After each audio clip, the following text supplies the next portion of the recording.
उपक्रम ठरला।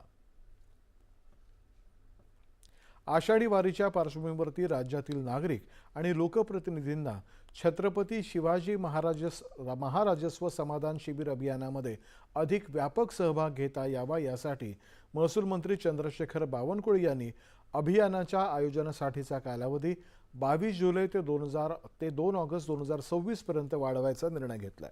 यानुसार विधानसभा मतदारसंघांना या 11 दिवसांच्या कालावधीमध्ये त्यांच्या सोयीनुसार कोणत्याही एका दिवशी या भव्य शिबिरांचं आयोजन करता येईल। मुख्यमंत्री देवेंद्र फडणवीस यांच्या जन्मदिवस तसंच माजी उपमुख्यमंत्री दिवंगत अजित पवार यांच्या जयंतीचं औचित्य साधून या समाधान शिबिरांचं आयोजन करण्यात आले। राज्यभरातील लाखो वारकरी, नागरिक आणि लोकप्रतिनिधी वारीमध्ये सहभागी होणार असल्यामुळे अनेक लोकप्रतिनिधींनी शिबिरासाठी पर्यायी कालावधी उपलब्ध करून देण्याची मागणी शासनाकडे केली होती। त्याची दखल घेत शासनानं या अभियानाचा कालावधी वाढवण्याचा निर्णय घेतलाय। श्री ज्ञानेश्वर महाराज पालखी सोहळ्यानिमित्त